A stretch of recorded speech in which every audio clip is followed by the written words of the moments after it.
네, 오늘 말씀 보도록 하겠습니다. 우리 시편 23편 3절 말씀입니다.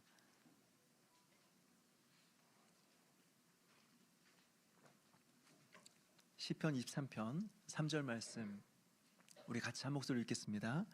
시작. 내 영혼을 소생시키시고 자기 이름을 위하여 의의 길로 인도하시는도다. 아멘. 제가 한번 읽겠습니다. 내 영혼을 소생시키시고 자기 이름을 위하여 의의 길로 인도하시는도다. 아멘. 기도하시겠습니다.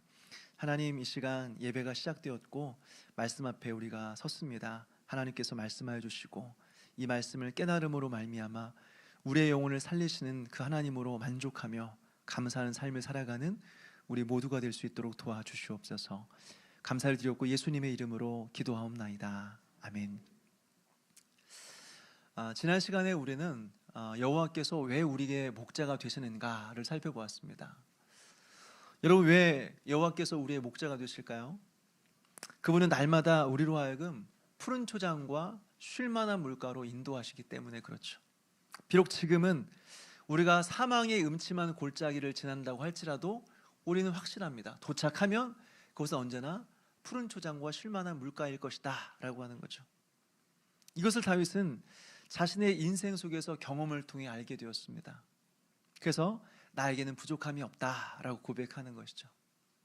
근데 여러분, 여기서 푸른 초장이라고 하는 것은 소유의 넉넉함이 아니라고 말씀을 드렸습니다. 소유가 산더미처럼 쌓여 있어서 평생 먹고 살 걱정 없는 그런 상태가 아니라고 하는 것이죠. 하나님의 지속적인 공급이다라고 말씀을 드렸습니다. 하루 이틀은 굶지 않고 살 수는 있지만 솔직히 그 다음은 어떻게 될지 몰라요. 올 한 해만큼은 그래도 어떻게 살만한데 내년에는 어떻게 될지 잘 모르겠어요. 그렇지만 우리는 확실한 것이 있습니다.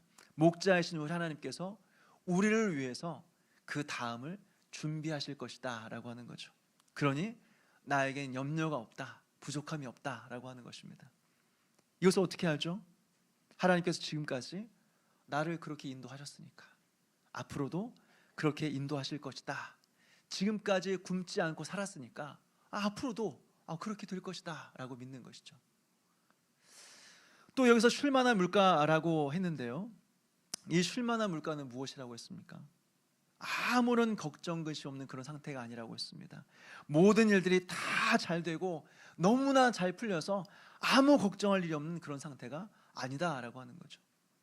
하나님께서 우리의 연약함을 아시고 우리의 수준에 맞게 인도하신다라고 하는 것입니다.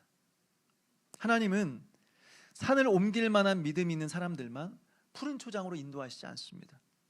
때로는 의심이 찾아오고 흔들리는 사람들을 향하여서 야, 너는 도저히 안 되겠다. 내가 너에게 필요한 것을 주고 싶은데 믿음이 너무 약해서 미안하지만 오늘은 굶어야겠다. 이렇게 말씀하시는 분이 아니시라고 하는 것입니다. 하나님 우리의 연약함을 아세요. 그래서 우리의 수준에 맞추어서, 우리의 눈높이에 맞추어서 우리를 인도하신다라고 하는 거죠. 그러면서 오늘 우리에게 필요한 일용할 양식을 주시고 채워주시는 것입니다. 사랑 여러분, 이렇게 우리 하나님은 날마다 우리를 푸른 초장과 쉴만한 물가로 인도하시는 분이십니다. 그래서 우리를 만족시켜 주시는 분이세요. 그래서 여호와께서 나의 목자시다라고 우리는 고백할 수 있는 것입니다. 그런데 여러분, 우리 하나님은 우리의 육체만 만족시켜 주시는 분이 아니십니다. 우리의 영혼도 만족시켜 주시는 분이십니다. 사실 우리는 육체의 만족으로만 살 수 있는 존재가 아니에요. 민수기 21장을 보게 되면 이스라엘 백성들이 길로 인하여서 마음이 상했습니다. 과야 40년이 끝날 때쯤 이제 가나안 땅을 눈앞에 두고 있습니다. 이제 조금만 걸어가면 되는 상황인데 길이 막혀버렸어요. 가는 길이 막혔습니다. 에돔 땅을 지나가면 딱 좋겠는데 그 길을 열어주질 않아요. 그래서 어떻게 해요? 한참을 돌아가야 되는데 그곳은 길이 아니에요. 그러니까 이스라엘 백성들이 이 길 때문에 원망을 시작하는데 뭐라고 원망합니까? 우리 민수기 21장 5절 말씀을 같이 한번 읽겠습니다. 민수기 21장 5절입니다. 시작. 백성이 하나님과 모세를 향하여 원망하되 어찌 우리를 애굽에서 인도해 내어 이 광야에서 죽게 하는가? 이곳에는 먹을 것도 없고 물도 없도다. 우리 마음이 이 하찮은 음식을 싫어하노라 하매. 뭐라고 말합니까? 이곳에는 물도 없고 먹을 것도 없고 물도 없도다. 이곳에는 먹을 것도 없고 물도 없도다. 여러분 참 이상하지 않습니까? 지금 길로 인해서 이스라엘 백성들의 마음이 상했는데 원망하는 말은 뭐냐면 이곳에는 먹을 것도 없고 물도 없도다라고 말하는 것입니다. 무슨 의미예요? 그 말하는 사람들의 마음 안에는 이런 마음이 있을 수 있는 것이죠. 내가 만약 돈이 있고 백만 있다면 이 정도 어려움쯤은 그냥 해결할 수 있었을 텐데, 내가 지금 돈이 없고 백이 없어서 내가 이렇게 고생하는구나, 이 땅에 자원이 없음으로 말미암아 내가 이 고생을 하고 있구나 라고 하는 것이죠. 여러분 우리 또한 마찬가지 아닙니까? 이 세상에서 어려움을 만나면 늘 우리는 이 땅에 자원 없음으로 말미암아 원망하는 거죠. 내가 돈이 없어서 이렇게 고생하는구나, 내가 부모 잘못 만나서 이렇게 고생하고 있구나, 내가 돈만 있었더라면 이 정도 어려움은 아무것도 아닌데, 내가 백만 있으면 내가 이런 무시는 안 당하고 살 수 있을 텐데 라고 하는 것입니다. 그런데 여러분 민수기 21장을 보니까 어떻습니까? 이 원망 때문에 하나님께서 이스라엘 백성들에게 불뱀을 보내십니다. 그리고 사람들은 불뱀에 물려 죽어가죠. 그때 이스라엘 백성들이 그렇게 찾았던, 원망했던 그 먹을 것과 마실 물이 그들을 살려주었습니까? 정작 불뱀에 물려 죽어갈 때 그들이 그렇게 찾았던 이 땅의 자원이 그들을 살렸습니까? 아니죠. 이스라엘 백성들이 전혀 생각하지 못했던 방식으로 하나님은 그들을 구해주시죠. 바로 놋뱀을 바라봄으로 살게 하셨다라고 하는 것입니다. 여러분 여기서 우리는 무엇을 깨닫습니까? 우리는 이 세상에서 육체의 만족으로만 살 수 있는 존재가 아니라는 거예요. 이 땅의 자원으로만 살 수 있는 존재가 아니라는 것입니다. 먹을 것이 충분하고 우리의 소유가 넉넉하다고 할지라도 그것이 우리에게 진정한 만족을 줄 수는 없는 거예요. 이 땅의 자원이 우리의 모든 문제를 다 해결해 줄 수 없다라고 하는 것입니다. 우리에게는 또 다른 만족이 필요해요. 우리에게는 또 다른 것이 필요합니다. 그것이 무엇입니까? 바로 영혼의 만족이다라고 하는 것입니다. 영혼의 만족이다. 그래서 오늘 3절에서 시인은 고백합니다. 우리 다시 3절 말씀 같이 한번 읽어보겠습니다. 3절 시작. 내 영혼을 소생시키시고 자기 이름을 위하여 의의 길로 인도하시는도다. 아멘. 여기서 먼저 살펴보기 원하는 것은 우리 하나님께서 인간을 창조하실 때 육체와 영혼으로 창조하셨다라고 하는 것입니다. 인간을 만드실 때 육체와 영혼으로 창조하셨다라고 하는 거죠. 우리 창세기 2장 7절 말씀을 같이 한번 읽겠습니다. 창세기 2장 7절 말씀입니다. 같이 읽겠습니다. 시작. 여호와 하나님이 땅의 흙으로 사람을 지으시고 생기를 그 코에 불어넣으시니 사람이 생명이 되니라. 아멘. 여기서 하나님은 땅의 흙으로 사람을 지으시고 생기를 그 코에 불어넣으시니 사람이 생명이 있다라고 말하고 있어요. 여기서 하나님은 땅의 흙으로 사람을 지으셨다고 했는데 이것은 바로 인간의 육신을 말하는 것이죠. 또 그 코에 생기를 불어넣으셨다라고 했는데 이것은 인간의 영혼입니다. 그래서 생명이 되었다고 했는데 이 말은 영혼과 육체가 결합이 되어서 이제 살아있는 존재가 되었다라고 하는 의미인 것이죠. 여기서 우리가 알 수 있는 사실은 무엇일까요? 첫째로 인간만이 영혼과 육체를 가진 존재가 된다라고 하는 것입니다. 여러분 우리 말고 이 세상에 또 영혼과 육체를 가진 존재가 있습니까? 성경에 또 흙으로 육체를 만들고 그 코에 생기를 불어넣음으로 생명이 되었다라고 하는 또 다른 피조물이 있습니까? 없어요. 오직 인간만이 유일하게 영혼과 육체를 가진 존재입니다. 그래서 오직 인간만이 육신으로는 이 세상과 관계를 맺으며 살아가고 있고 또 우리의 영혼으로는 하나님과 관계를 맺으면서 살아가고 있다라고 하는 것입니다. 다시 말해서 오직 인간만이 물질 세계와 영적인 세계를 모두 다 넘나들 수 있는 유일한 존재라고 하는 것입니다. 모든 피조물 중에서 인간만 유일해요. 둘째로 인간은 육적인 존재이면서 동시에 영적인 존재이기 때문에 우리는 이 땅에 자원도 필요하고 하늘로부터 오는 영적인 자원도 필요하다라고 하는 것입니다. 이 땅에 육적인 자원도 필요하고 하늘에 영적인 자원도 필요하다라고 하는 것이죠. 그러니까 앞서 말씀드린 것처럼 소유가 넉넉하다고 해서 우리는 그것만으로 만족할 수 없는 것입니다. 하늘로부터 오는 영적인 자원이 있어야 우리는 비로소 진정한 만족을 누릴 수 있는 것이죠. 그런데 여러분, 만약 이 자원들이 끊기면 어떻게 될까요? 이 땅의 자원과 하늘의 자원이 끊기면 어떻게 될까요? 먼저 이 땅의 자원이 끊겨버리면 우리의 육체는 죽음에 이르게 됩니다. 다시 말해서 우리의 몸이 흙으로부터 왔으니까 흙으로 다시 돌아가는 것이죠. 이것이 육체의 죽음이죠. 그렇다면 하늘의 자원, 즉 영적인 자원이 끊기게 되면 어떻게 될까요? 우리의 영혼에 죽음이 찾아옵니다. 우리의 영혼에 죽음이 찾아와요. 그런데 이 영혼의 죽음은 육체의 죽음과 다릅니다. 육체의 죽음은 흙으로 돌아가는 것이라고 했어요. 다시 말해서 우리의 존재가 사라져 버리는 것입니다. 우리의 존재가 소멸되는 거예요. 그런데 영혼은 사라집니까? 사라지지 않죠.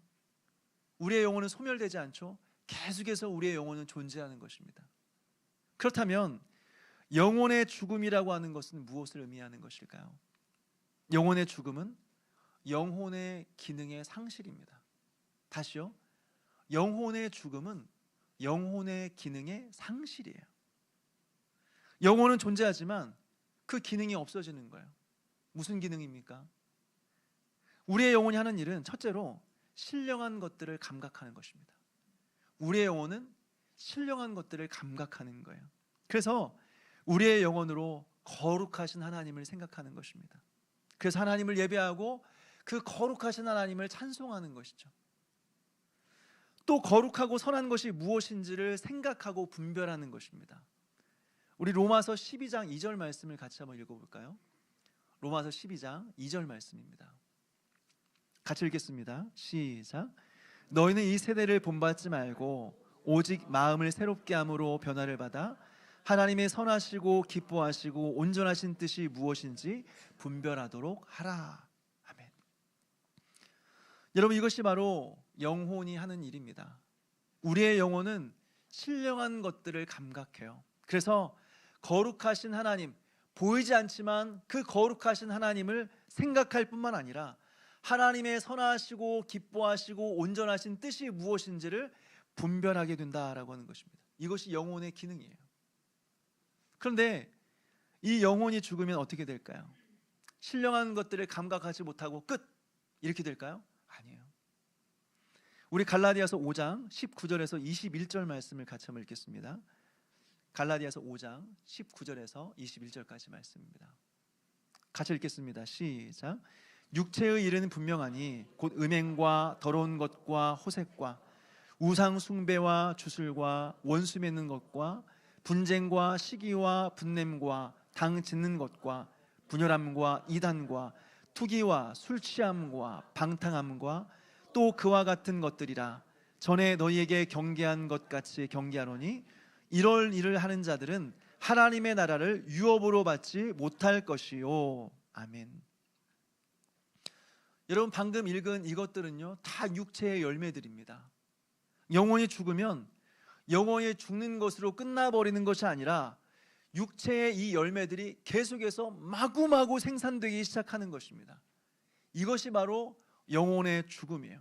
영혼이 죽으면 아무것도 하는 것이 아니라 육체의 기능이 활발하게 일어나면서 수많은 수많은 죄악들의 열매들이 맺혀지게 된다라고 하는 것이죠.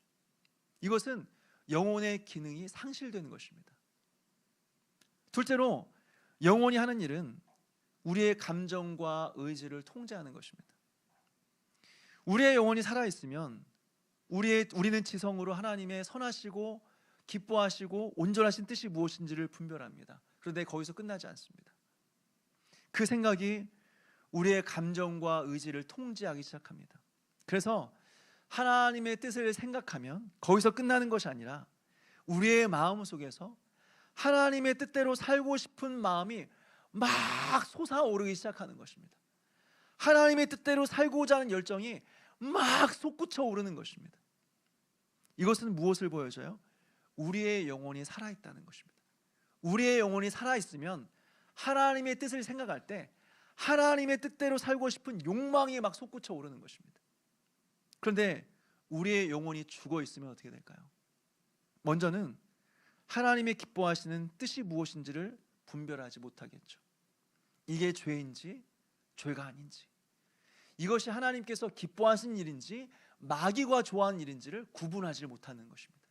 그래서 마귀가 박수를 치면서 좋아하고 있는데도 불구하고 계속해서 우리는 그 일들을 행하는 거예요. 그리고 하나님의 뜻을 알아도 내 마음이 움직이지 않습니다. 내 의지가 움직이질 않아요. 쉽게 말해서 하나님의 뜻대로 살고 싶은 마음이 살고는 싶은데 내 마음은 싫다 하는 것입니다. 이게 하나님의 뜻이다 라고 생각을 하는데 내 마음은 싫어 하는 것입니다. 또 내 마음은 원하는데 의지가 따라주지 않죠. 그러니까 몸 따로 마음 따로. 내 마음은 하나님의 뜻대로 살고 싶으나 나는 그렇게 살지 못하는 거예요. 내 마음인데 내 몸인데 나도 나를 어떻게 할 수가 없는 거예요. 이것은 무엇을 보여줘요? 우리의 영혼이 죽어 있다는 것입니다. 우리의 영혼이 죽어 있다는 것. 그 결과 어떻게 될까요? 우리의 영혼은 생기를 잃어버리고 우리의 영혼의 기쁨을 상실하게 되어버린다라고 하는 것입니다. 여러분 한번 생각해 보십시오. 우리가 몸이 숨 쉬면서 살아있다고 해서 다 좋은 것입니까? 그렇지 않아요. 우리가 살아있긴 한데 발이 내 마음대로 움직이지 않습니다.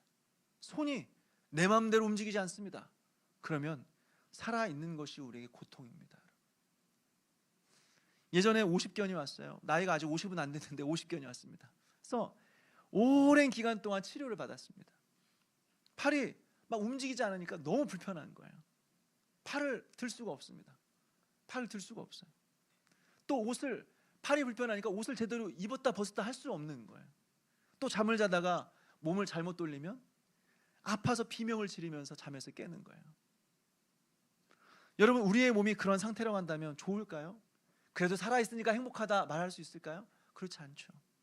사는 것이 우리에게 괴로움이 되는 것입니다. 몸이 내 마음대로 움직이지 않으면 사는 것이 괴로운 것이에요. 여러분, 우리의 영혼도 마찬가지입니다. 우리의 영혼이 제대로 작동되지가 않습니다. 그래서 우리의 영혼이 신령한 것들을 감각해야 되는데 계속해서 더럽고 추한 것에 끌리기 시작합니다.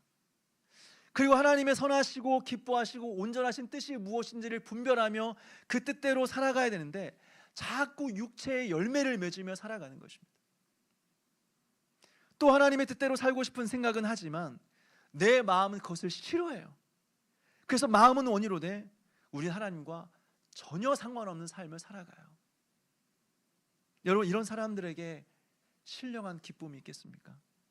이런 사람들에게 신령한 만족이라는 것이 있겠습니까? 없어요.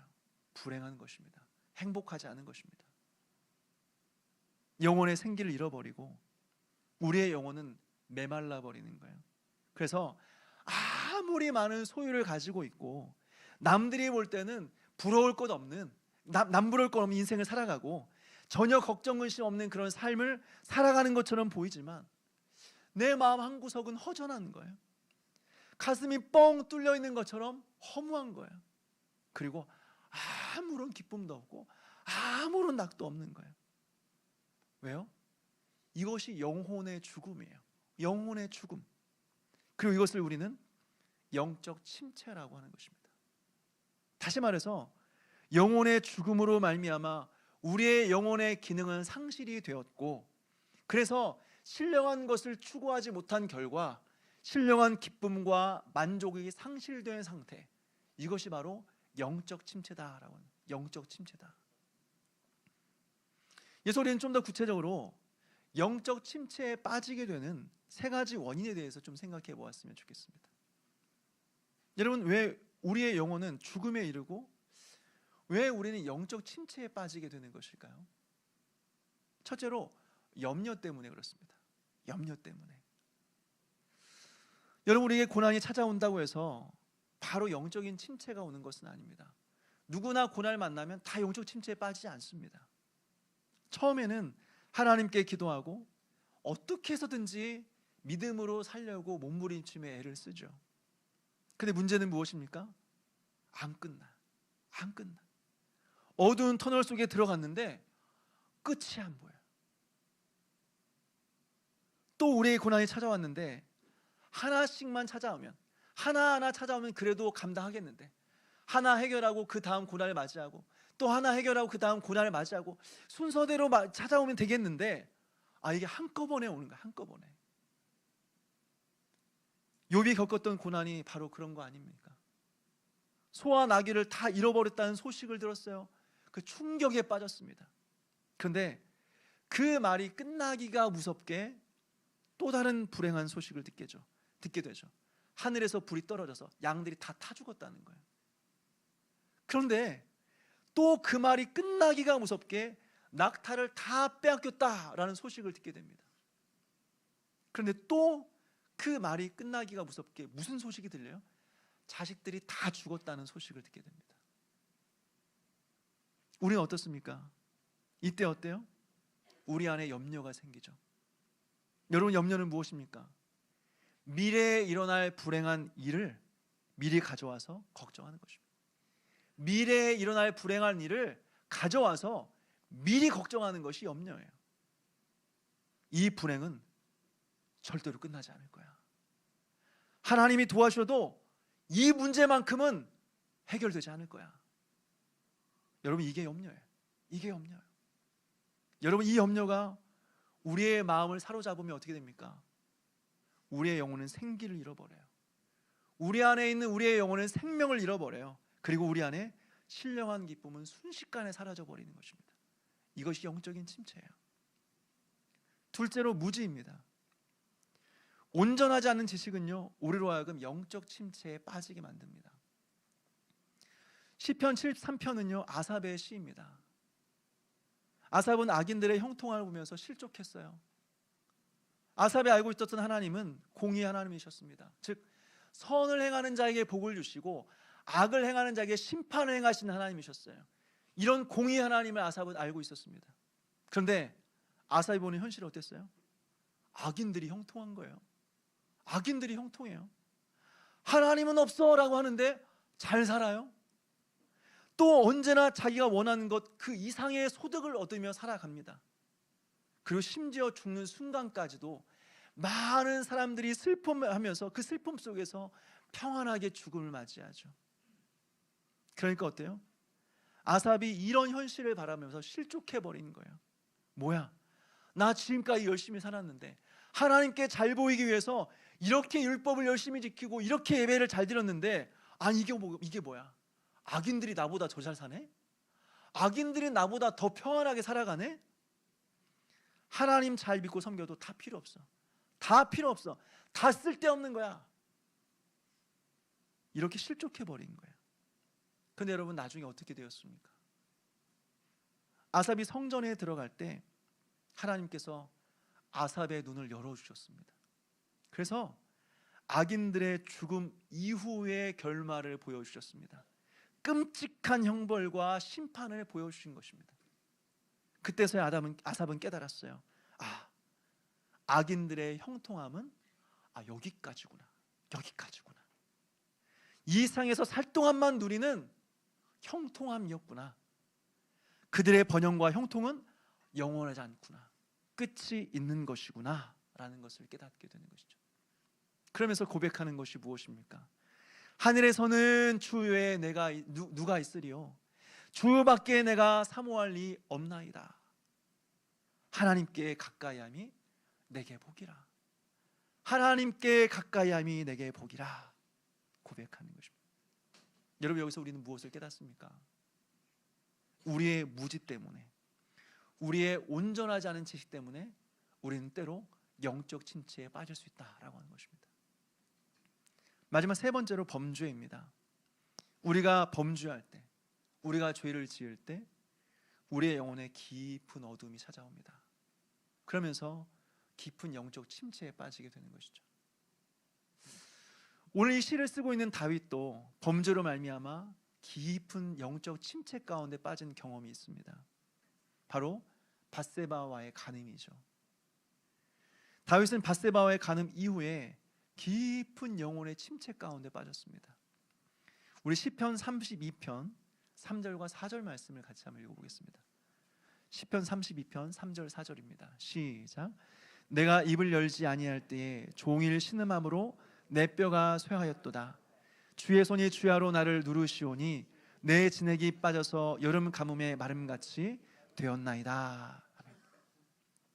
여러분, 이것은 바로 범죄 이후에 다윗의 심정을 보여주고 있는 것입니다.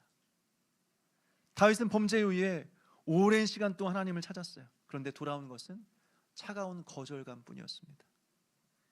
이것을 해서 오랜 시간 동안 회개하고 하나님 앞에 제사를 드렸습니다. 그런데 이전에 하나님과 누렸던 그 친밀함, 하나님으로 말미암은 신령한 기쁨 누릴 수가 없었습니다.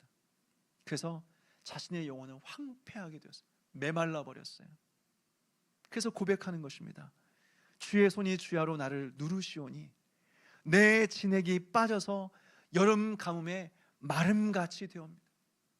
여름 가뭄에 마름같이 되었나이다. 여러분, 이것이 바로 영적 침체입니다. 범죄로 말미암아 영혼은 다 메말라 버렸고 영혼의 기쁨은 다 사라져 버린 것입니다. 목사님, 저는 다윗과 같이 그렇게 큰 죄를 범한 적이 없는데요. 저는 간음한 적이 없습니다.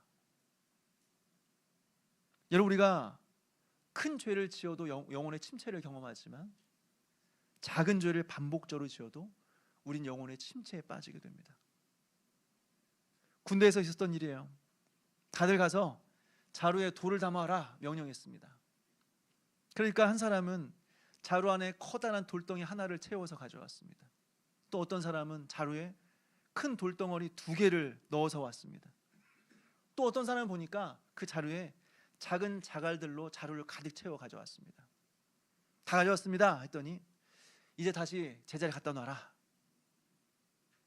여러분, 어떻게 되었습니까? 돌덩이 하나만 가져온 사람이나 2덩어리만 가져온 사람이나 이 사람들은 어디에서 가져왔는지 아니까 정확하게 그 자리에 갖다 놓았습니다. 그런데 작은 자갈을 가져온 사람은 어떨까요? 자리에 갖다 두지를 못하는 거예요. 갖다 두지 못하는 거예요. 여러분, 죄도 마찬가지입니다.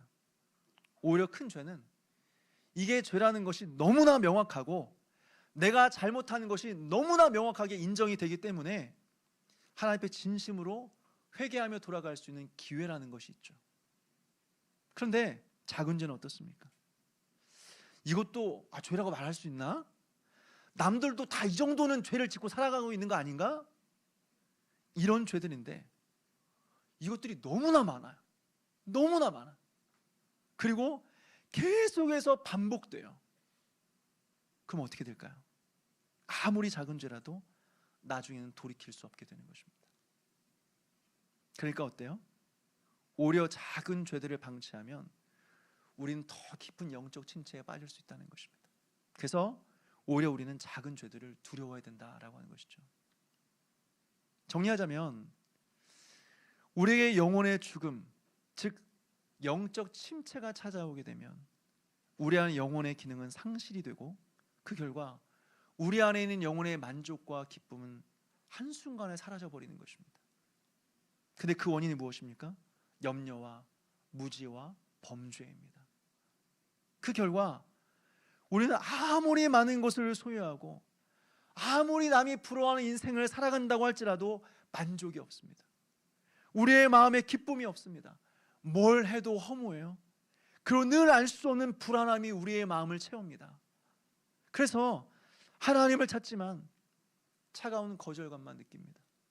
아무리 기도해도 예전처럼 마음에 감동도 없고 평안함도 없습니다. 찬양을 불러도 마음은 여전히 냉랭합니다.